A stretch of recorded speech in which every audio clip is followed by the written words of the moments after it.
Guys, Drake Del Sicko reported in with a really good accessory movement that's not the end-all be-all, but it's something that you can incorporate, something that I like to do, because I don't isolate my tries really at all, ever.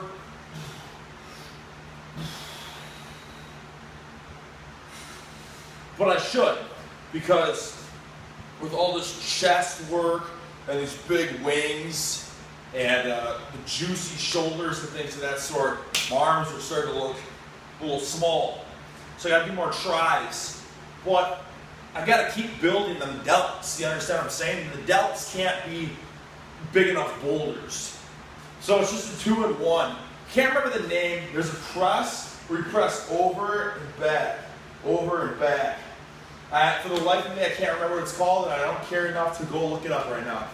But you can find it on Google or on YouTube in a split second. People are like, why? This is the worst exercise for your shoulder health. Okay, similar, but better.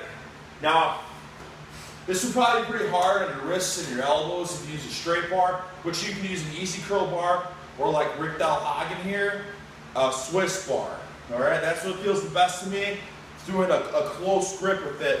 So let me just demo how we're gonna get the most aesthetic physique by working the pectorals, the delts, the tris, which obviously any close grip overhead press is gonna do anyways, right? But it's just the icing on the cake to get a little bit more of them tris in there. So basically what it is a close grip overhead press right to a French press. And I find that it feels really good, and it's a good way to like force reps and get a really big stretch on your triceps. Similar to like when I showed you guys the pullover movement, where you pull it over, you press, and you let it hit that negative. You wouldn't go right back to the concentric phase, right? You pull through, press, negative. This is very similar with the same idea, the same premise of what we're doing here. So let me show you. Football bar.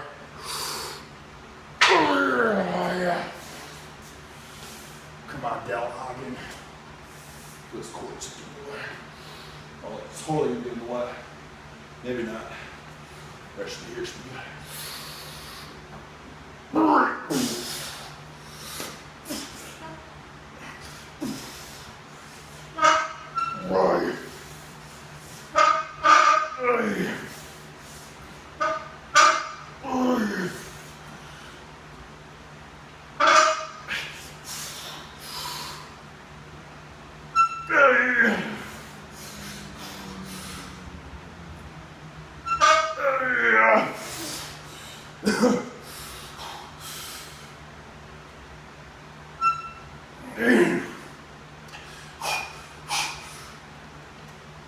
Okay, so that really big stretch, it's pretty easy to always get it back over the head, just like it is to that initial explosiveness with the press. That's like the strongest part when it's close grip, as opposed to that hard, weird lockout. Oh, that's good. So it's explosive, just so you get it past your head, clear it, big stretch, right back. Big stretch, right back. So it's never full lockout. And I'm telling you, I've done it lighter with full. I don't know the reasoning behind it, but I bet I can think of why it works so well. It's like doing a wall sit. Or like doing a static curl. There's a difference. Like these isometric exercises have a place. Right, you got full stretch, full contraction, full stretch. But if I'm holding a contraction here, I'm somewhat cutting off the blood flow. So it's allowing me to get a bigger pool of blood and nutrients and things of that sort to induce a tad bit more hypertrophy. So for triceps, I'd be willing to guess it's almost like isometrics, right?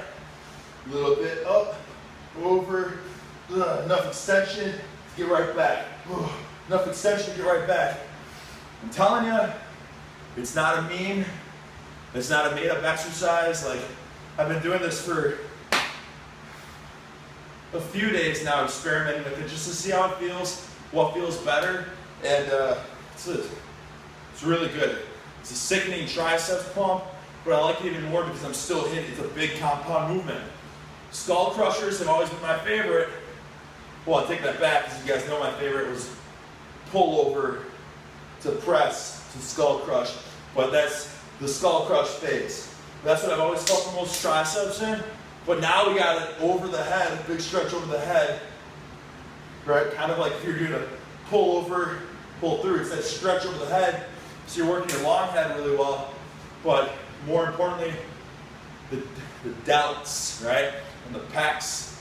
So it's actually a really big, solid complete compound movement, which is why I like it. For the most part, I've usually been against isolation movements, and a lot of you are like, oh, you're in this bodybuilding phase.